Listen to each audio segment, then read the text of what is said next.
My father disowned me and cut me from a $50 million inheritance, so I gave him a gift he'll regret forever. Evan always knew his father loved control more than people. Still, he never thought it would end like this. The family dining room looked the same as it always had. Long glass table, soft lights, quiet luxury. Everything in the room was expensive, but nothing felt warm. Evan sat at the far end, his hands resting on his knees, his posture calm.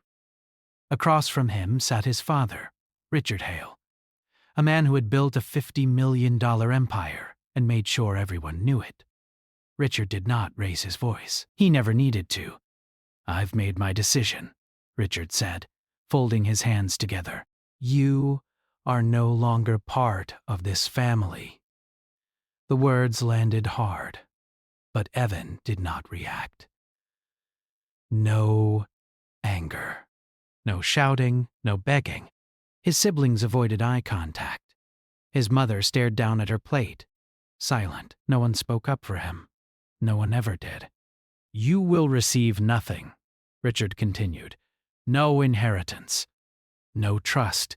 No future involvement. From today onward, you are on your own." Evan nodded slowly, as if he had expected this. The lawyer sitting beside Richard slid a thin folder across the table. It contained papers Evan already knew existed. Legal documents, signatures, final decisions that had been made long before this dinner. "You're being generous," Evan said calmly, looking at the folder. "You could have just sent an email." Richard's eyes narrowed. "Watch your tone." Evan met his gaze, steady and quiet. "I don't have one anymore. You made sure of that." For a moment, the room felt heavy, not because of anger, but because of something unfinished. Richard stood up. "This conversation is over." And just like that, Evan was dismissed. Not as a son. Not as family. As a problem that had finally been removed. That night, Evan packed his things. He did not cry. He did not break anything. He folded his clothes neatly and placed them into 2 suitcases. Everything he owned fit inside them. He left behind the house he grew up in, the room that never felt like his, and the name that had always come with expectations he could never meet. As he walked out, no one stopped him, not even his father. Outside, the air felt different, lighter, colder, honest. Evan did not look back. For years, Evan had been the disappointment. Not because he failed, but because he questioned. He asked why the company pushed people too hard, why workers were replaced so easily, why mistakes were hidden instead of fixed. Richard hated questions. He loved obedience. Evan had studied business like his siblings, but he also studied people. He noticed patterns, lies, gaps in stories, things that did not add up. His father called it weakness. "You think too much," Richard once told him. "That's why you'll never lead." Maybe that was true. Or maybe Evan saw too much. The first few weeks after being disowned were quiet. Evan rented a small apartment in another city under his own name. No family connections. No help. Just enough money he had saved over the years. It wasn't luxury, but it was peaceful. For the first time in his life, no one was watching him. He took long walks. He slept deeply, he thought. And slowly, the memories came back. Moments he had ignored before. Conversations that suddenly made sense. Things his father had said, and things he had avoided saying. One night, Evan opened an old laptop he had kept hidden for years. Inside were files he had collected quietly. Emails, notes, copies of contracts. Nothing illegal, nothing stolen. Just things he had access to back when he still worked for the family business. At the time, he didn't know why he saved them. Now, he understood. This wasn't anger. This was clarity. Back at the Hale mansion, Richard felt victorious. He told himself cutting Evan out was necessary. A lesson. A message. Weak links had no place in legacy. At a board meeting, Richard spoke confidently about family unity and strong leadership. Everyone nodded. They always did. But cracks had started to form. A longtime investor asked an uncomfortable question about a deal from years ago. Richard brushed it off. Another asked about a former partner who suddenly disappeared. Richard changed the subject. Small things. Annoying things. At home, Richard noticed something else. Silence. No emails from Evan. No calls. No public statements. No emotional reaction. That bothered him. Most people begged. Evan vanished. Weeks turned into months. Evan found work as a consultant. Nothing glamorous. He helped small companies organize, plan, and grow. He listened more than he spoke. People trusted him. At night, he worked on something else. He organized timelines, cross-checked facts, reached out to old contacts, not to accuse, but to ask simple questions. Do you remember this project? What happened after that meeting? Why did you leave? Some people ignored him. Others talked. And every conversation added another piece to the picture. Evan was careful. He never rushed. He never showed emotion. He treated the truth like glass, handled gently but clearly. This was not revenge. This was preparation. One evening, Evan received an unexpected message. It was from his sister. "Dad asks about you," the message read. Evan stared at the screen for a long time before replying. "He knows where to find me," Evan typed. She never responded. Richard began to feel something unfamiliar. Uncertainty. He checked his phone more often. He reread old emails late at night. He told himself everything was fine. But the idea that Evan was out there, silent, patient, and free, made him uneasy. Richard had built his life on control, and control only worked when people played their roles. Evan had stepped off the stage. On a quiet Sunday morning, Evan placed a new folder on his desk. It was labeled simply, "For when the time is right." He closed the laptop and smiled, not with satisfaction, but with acceptance. The inheritance was gone, but something far more valuable had been returned to him. Choice. And somewhere deep inside, Evan knew his father had made a mistake that money could never fix. The gift wasn't ready yet, but it was coming. Evan did not rush. That was the first mistake everyone else made. They thought pain would push him to act fast. They expected anger, messages, public drama. None of that came. Evan moved like someone who had already made peace with losing everything. And because of that, no one noticed what he was building. Every morning, Evan followed the same routine. He woke up early, made simple coffee, and wrote notes by hand before opening his laptop. Writing helped him think clearly. It slowed his thoughts and kept emotions away from decisions. He was not planning revenge. He was organizing the truth. Years ago, when Evan still worked inside the family company, he had been given small tasks. Reviews, audits, internal reports. "Boring work," his father had called it. But Evan liked boring work. Boring work showed patterns, and patterns told stories. Back then, Evan noticed things that did not make sense. A partner removed suddenly after questioning expenses. A project shut down without explanation. Money moved quietly from one account to another. Everything was legal on paper, but the timing always felt wrong. When Evan asked questions, his father smiled. You don't need to worry about that," Richard would say. "Focus on your role." So Evan did, but he also remembered. Now Evan reached out to people from those years, former assistants, retired accountants, old partners who had left without saying goodbye. He never accused anyone. He only asked simple questions. "How did you feel when you left? What made you decide to move on? Most people were careful at first, but something about Evan made them open up. Maybe it was his calm voice. Maybe it was the fact that he had nothing to gain from lying. Or maybe they were tired of carrying things alone. One by one, stories began to match. Across the city, Richard Hale felt the pressure building. It was not loud. It was quiet. An investor delayed a meeting. A board member requested older records. A journalist emailed about a deal from 10 years ago. Nothing serious, but nothing normal either. Richard blamed stress. He told himself this was just business. Still, he began checking the locks at night. Evan's sister tried again. This time, the message was longer.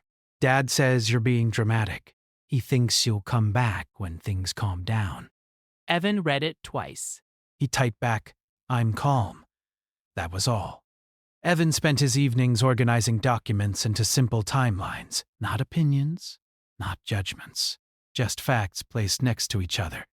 Dates, names, decisions. When the same name appeared again and again, Evan highlighted it.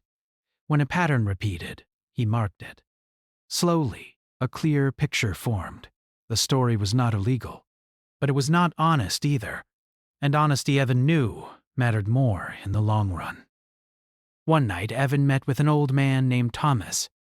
Thomas had once been a senior advisor to Richard Hale. He had left suddenly after 20 years. No goodbye party, no public statement. They met at a small cafe. I wondered when you'd reach out, Thomas said. Evan nodded. I didn't know if I should. Thomas smiled sadly.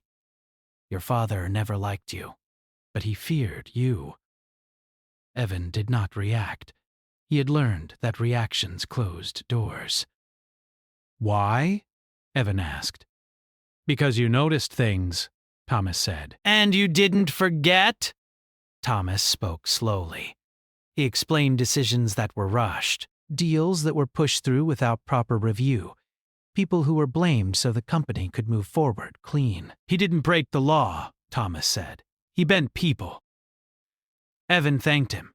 That night, Evan added another piece to the file. Back at the Hale estate, Richard snapped at a housekeeper for moving a book. He argued with his wife over nothing. His sleep became restless. Control was slipping, and he did not know why. Months passed. Evan never contacted the media, never leaked anything, never threatened. Instead, he built something stronger. Context. He wrote a clear, simple story that anyone could understand. Not emotional, not dramatic. Just truth lined up so it could not be ignored. The gift was taking shape. One afternoon, Evan received a call from an unknown number. It was his father.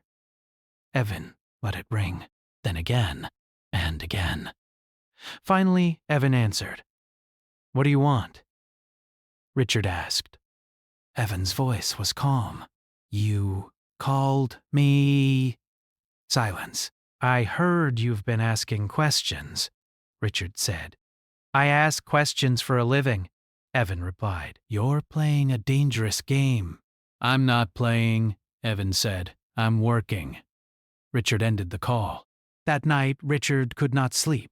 Evan did not smile after the call. He felt something else. Confirmation. On his desk, the folder labeled, "For when the time is right," grew thicker. Evan knew timing mattered. Truth delivered too early was ignored. Truth delivered too late was pointless. The gift had to arrive at the exact moment it could no longer be buried. And that moment was getting closer. Evan waited for the right day. Not because he was scared, but because timing mattered more than emotion. Truth, when shown too early, could be ignored. Truth, when shown too late, lost its power. The day Evan chose was his father's 65th birthday. Richard Hale loved birthdays, not because of age, but because of attention. Business partners, board members, politicians, and old friends all attended. It was not a celebration. It was a reminder of his importance. This year was no different. the Hale estate filled with expensive cars and polite laughter. Servers moved quietly, carrying glasses of wine. Conversations floated through the air. Money, power, influence. Richard stood at the center of it all, smiling like a man who believed his legacy was secure. But something felt off. Across the city, Evan sat alone in his apartment. He was not dressed for a party. No suit, no watch, just a simple shirt and calm hands resting on his desk. In front of him sat a small package. Inside was not money, not a letter, filled with anger, not threats. It was a story built from facts, timelines, and voices that had never been heard together before. Evan sealed the package and made one final call to a legal service that delivered documents directly, quietly, and officially. Then he leaned back and waited. At the party, a server approached Richard with a small box. "This just arrived," the server said. Richard frowned. "From who?" "No name," the server replied. Richard smiled politely and took it. Another mystery gift. Another moment of attention. He opened it later, in his private office, away from the guests. Inside was a simple folder. No decorations. No drama. No. Just words. Richard began reading, and the room went silent. The folder did not accuse. It explained. Each section was clear, each event connected to the next. Deals, decisions, departures, patterns that could not be unseen once noticed. It included copies of public records, internal emails, and statements from people Richard had once trusted. Not opinions. Evidence. Richard's hands shook. "This is nonsense," he whispered, but he kept reading. Because deep down, he knew it wasn't. At the bottom of the folder was a short note. "This is not revenge. This is what you left behind." No signature. Richard sat back in his chair. For the first time in decades, he felt small. Within days, the effects began. A board member requested an emergency meeting. Another quietly stepped down. A longtime investor paused future funding until clarity was restored. No one accused Richard publicly. They didn't need to. The story spoke for itself. Evan watched the changes from a distance. He did not celebrate. He did not feel joy. He felt relief. For years, he had carried the weight of things that did not make sense. Now they did. The gift was never meant to destroy. It was meant to reveal. Richard tried to fight back. He called lawyers, advisors, old friends. Some answered. Most did not. Trust, once cracked, never returned to its original shape. At night, Richard reread the folder. He searched for mistakes, gaps, lies. There were none, because Evan had been careful. Too careful. One evening, Richard called Evan again. This time, Evan answered. "You did this," Richard said. "I organized it," Evan replied. "You're trying to ruin me." No. Evan said softly. "I gave you exactly what you taught me to value." What's that? Consequences. Silence filled the line. "You could have had everything," Richard finally said. "I had the truth," Evan replied. "You took everything else." The call ended. At the next board meeting, Richard was asked to step back temporarily. The word burned. Temporary meant permanent. Evan placed the now empty folder back on his desk. The gift had been delivered, and for the first time, Evan felt free. Not because his father was falling, but because he no longer needed approval from a man who never gave it. The house felt different now. The Hale estate was still large, still expensive, still quiet, but something important was missing. Confidence. Richard Hale sat alone in his study, staring at the same walls he had once believed would outlive him. Awards lined the shelves. Framed photos showed him shaking hands with powerful people. Once, these things made him feel untouchable. Now, they felt like decorations from another life. The board had not fired him. They did not need to. They had voted to restructure leadership. His title remained, but his power did not. Decisions passed through others now. Meetings happened without him. Richard was still rich, but he was no longer important. Across the city, Evan's life moved forward quietly. He did not watch the news. He did not search his father's name. He focused on work, simple routines, and the peace he had built for himself. Clients respected him because he listened. Friends trusted him because he never pretended to be more than he was. For the first time in his life, Evan felt solid, not successful by his father's standards, but real. Weeks later, Richard did something he had never done before. He apologized. The message came as a letter. Handwritten. Short.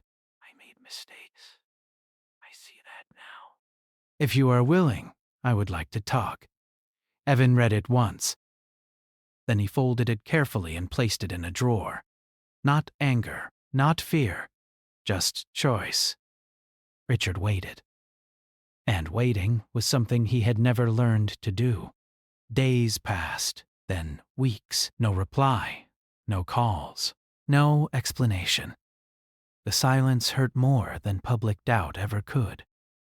At a family gathering, Richard noticed something else. His children were distant, polite, but guarded. They no longer came to him for advice. They made decisions without him. They spoke in careful tones, as if unsure which version of him might respond. The legacy he had protected so fiercely was already fading, and there was no one left to blame. Evan met Thomas again at the same small cafe. "You look lighter," Thomas said. "I am," Evan replied. "You know he's trying to fix things." "I know," Evan said. And some things aren't broken," Evan said. "They were built wrong." Thomas nodded. One evening, Evan visited a small community center where he volunteered his time. He helped young people learn basic business skills, budgeting, planning, honest leadership. He never spoke about his family.